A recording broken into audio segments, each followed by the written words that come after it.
Assalamu alaikum wa rahmatullahi wa barakatuh. Bienvenidos a la segunda sesión de nuestra serie Islam y las religiones.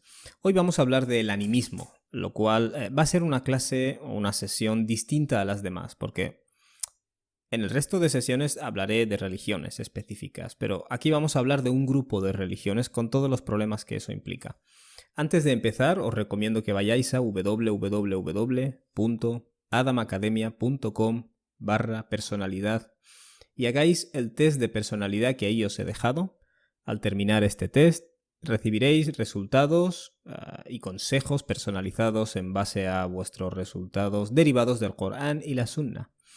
Espero que sea una buena herramienta para la introspección. Habiendo dicho esto, el animismo, que es de lo que vamos a hablar hoy, se suele definir como la atribución de vida a cosas inertes, a fenómenos naturales, a plantas, etc.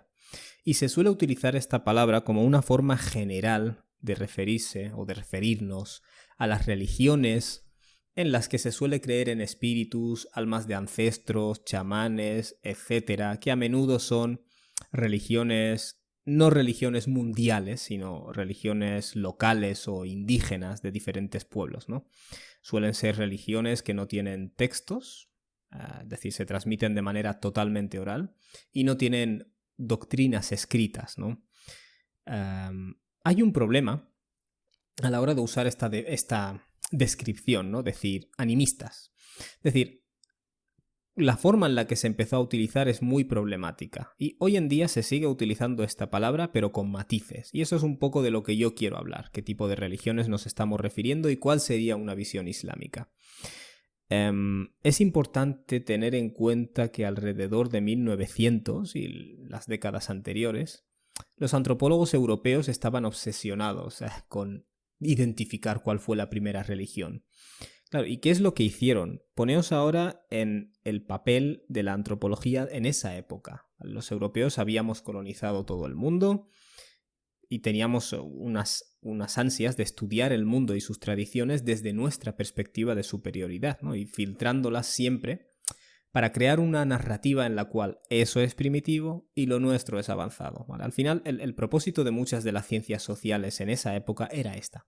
Entonces, muchos antropólogos europeos lo que hicieron fue utilizar los datos de los pueblos indígenas de las tierras que habíamos colonizado, ¿no? África, Australia, etc.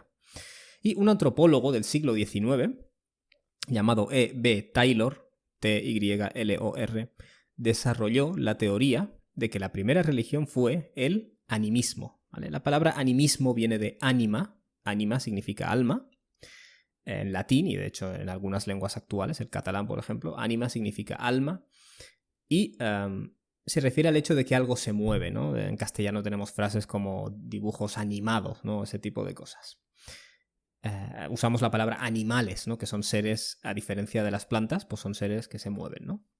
En fin, la cuestión es que para este antropólogo el animismo es la creencia en espíritus que era afirmada por los sueños, ¿vale? Es decir, cuando la gente primitiva no sabe, que es la misma que te encuentras en estas tierras colonizadas, no sabían distinguir entre realidad y ficción, básicamente, si tenían algún familiar que ha muerto y luego le veían en sueños, lo que ellos asumían es que esa persona, su alma, ha venido a verte en tu sueño o tu alma ha salido de tu cuerpo y se ha ido a encontrarse con esa persona, ¿no? Etcétera. En fin, esta idea del animismo como la forma primitiva de pensamiento condujo a este antropólogo, digamos, a desarrollar la siguiente teoría. Las primeras religiones eran animistas, ¿vale? Es decir, esto. Luego politeístas, es decir, varias divinidades. Luego monoteístas, una gran divinidad. Y finalmente el racionalismo científico, que es lo nuestro, lo de Europa, lo que se lleva ahora, ¿vale? Y muchas de las teorías de esa época son así, son etnocéntricas. Buscan demostrar, entre comillas, científicamente, que nuestra culminación, o sea, nuestras filosofías y nuestras formas de ver la realidad son la culminación de la evolución humana, ¿vale? Y, por supuesto, algunos eruditos modernos han afirmado pues que la teoría de esta persona era etnocéntrica, claramente, y además especulativa, ¿vale? Es decir, tú no tienes pruebas para decir que a lo largo de los últimos 100.000 años de historia humana o lo que sea, hubo esta progresión, no es más que una especulación en la que tú has llegado a esa conclusión. En el Islam lo que diríamos es que los primeros seres conscientes, ¿vale? Adam alayhi salam, Adán, sobre la paz, no era animista, ¿vale? Él fue educado o le fue instruida el sentido de responsabilidad ante tu creador, ¿vale? Eso es lo que llamamos Islam en el sentido genérico. Pero sí que es verdad que concedemos que sus descendientes empezaron a deificar otras cosas, a especular, ¿vale? Hemos dicho que la división religiosa se crea cuando las personas deifican a objetos de la creación, especulan, empiezan a pelearse y el ego se convierte en un factor de división y parte de ese ego o de esa búsqueda de intereses, la búsqueda de intereses monetarios, ¿no? De estatus y monetarios. Claro, creer que los fenómenos naturales son agentes a los que podemos temer o tenemos que intentar complacerles, ¿no? Pidiéndoles favores. Que esto es la esencia de la ibada, al final, de adorar, ¿no? Sería una parte de eso, ¿vale? Es decir, todas estas cosas caen en lo que nosotros llamamos shirk, ¿vale? Es decir, diversificar la divinidad, ¿no? Repartir el poder, vamos a decirlo así, dentro de la creación.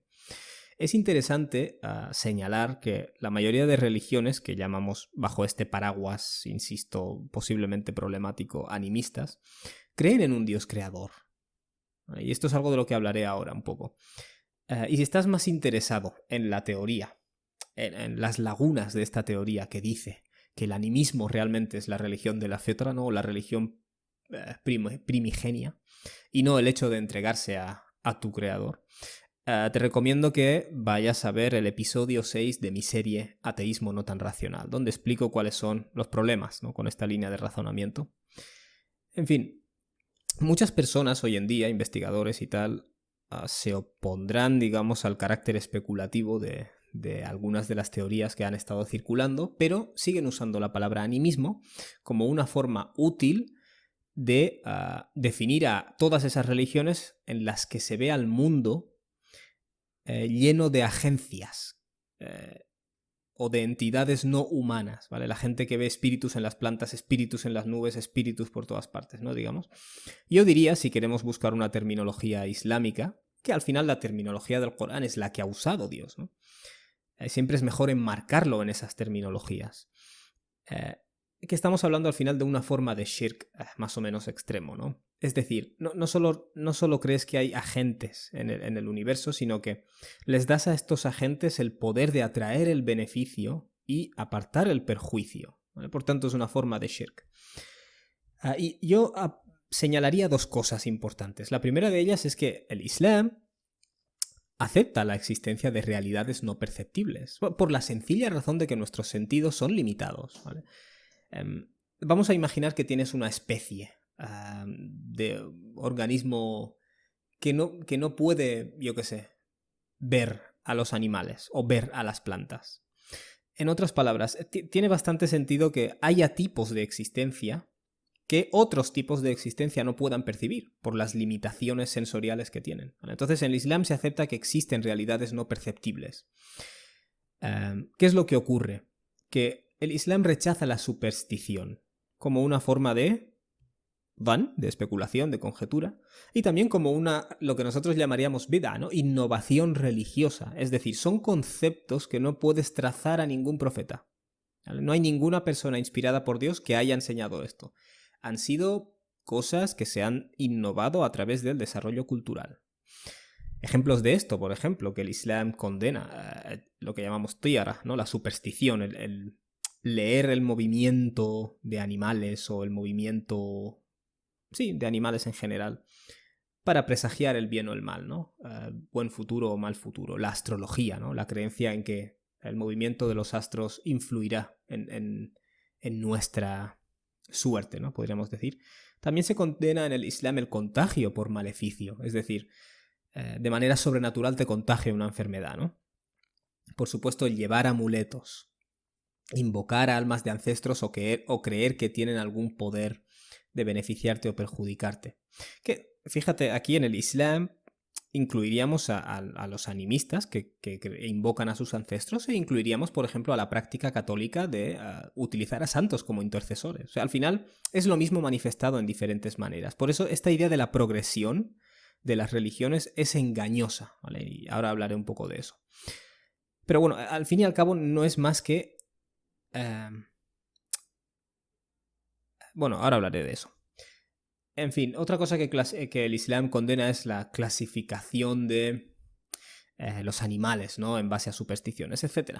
Vale, ese es el primer punto que yo quería resaltar. El segundo punto que quiero resaltar es que la mayoría de religiones animistas creen en Dios y luego en otros seres divinos. Entonces uno podría argumentar que muchos de estos sistemas de creencia animistas pueden tener el origen en alguna revelación, ¿vale? O en la intuición humana, en la fitra, porque tienen unos conceptos de Dios y unos atributos que se le dan a Dios muy similares, ¿no? Podríamos decir, a la religión de Dios. Voy a poner algunos ejemplos. Por ejemplo, la religión de los Yoruba. Ellos creen que los seres humanos poseen una cosa, a la que llaman algo así como Ayanmo. No me voy a aventurar a leer demasiado para no hacer el ridículo. Pero bueno, ellos lo que consideran es que cada persona tiene en cierto modo algo decretado sobre sí. Cada persona, por ejemplo, hay un Dios creador, ¿no? Que es el creador y la fuente de toda energía, la que llaman Olorun, y el ser humano tiene un espíritu que finalmente lo que busca es unirse a él, ¿no? O volver a él. Los Bantu, por ejemplo, muchas religiones Bantu, de hecho, tienen la veneración de ancestros, ¿no? Como intercesores, pero son intercesores hacia el Dios creador, ¿vale? Hacia el Dios principal o hacia el Dios incluso único para algunas de estas religiones.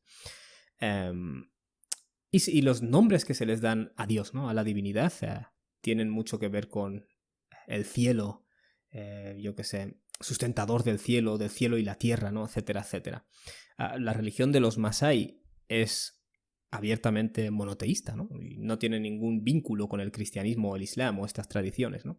El pueblo Edo, por ejemplo, considera de nuevo que existen muchos seres sobrenaturales que son intercesores hacia el Dios creador, ¿no? Y el Dios creador tiene hijos. O sea, por eso digo que hay un Dios creador y en muchos casos es único, o si hay otras divinidades son, entre comillas, secundarias, ¿no? O incluso hijos de los dioses, ¿no? O muertos que hacen de intercesión. Esto es un tema que se repite mucho en las religiones, pero insisto, no hace falta que te vayas a las religiones, entre comillas, primitivas. Mira el catolicismo, que lo tenemos aquí al lado. Por eso, lo que quiero decir en conclusión es que, desde nuestra perspectiva, el Tawhid, el reconocer que solo hay un poder sobre este universo, que le ha dado origen y lo sustenta, eso es la forma primigenia de religión. El shirk, es decir, el crear poderes ilusorios y el reconocer la unidad de Dios, es algo que se sucede, ¿vale? Es decir, vamos a imaginar, Adán, Tawhid, sus descendientes empezaron con el shirk, empezaron a surgir profetas llamando al Tawhid, y con el tiempo la gente volvió a hacer shirk. Es decir, se sucede constantemente, como se sucede la verdad y la falsedad en general en la vida, o como se sucede la noche y el día. Es decir, es un proceso de la vida humana. No parece haber tanto una progresión de una sola cosa a otra cosa, ¿vale? Y esto insisto, se reconstruye esa narrativa con finalidades etnocéntricas y en ignorancia, ¿vale? Con mucha especulación. Por daros un ejemplo, y esto es algo que todo investigador reconocerá. Abraham enseñó una religión monoteísta. Sin embargo, los árabes, en la época en la que Muhammad, sobre él la paz, nació en la Meca, los árabes tenían montones de ídolos en la Kaaba, ¿vale? Pero ellos vinculaban su religión a Abraham. Mucha gente no sabe esto. O sea, fijaos la ironía. Abraham monoteísta, la religión de los árabes, supuestamente vinculada a Abraham, súper politeísta, ¿vale? Y entonces aparece Muhammad, sobre la paz. O sea, vemos que hay Tawhid, Shirk, Tawhid, Shirk, Tawhid. Hay una sucesión, ¿no? Digamos, no es tan sencillo como crear una progresión. Y lo mismo con Jesús. Quiero decir, Jesús enseñó un mensaje de monoteísmo, sobre la paz. ¿Qué nos encontramos luego? Una gran diversificación politeísta. Y quizás el caso más dramático estaría en el catolicismo. Y vemos que de nuevo Muhammad aparece luego restableciendo esa religión de Jesús, ¿vale? Por eso quiero que veáis que no hay una forma rápida de clasificarlo, y quizás la clasificación de gente de la escritura y gente de shirk al final es simple y elegante, ¿no?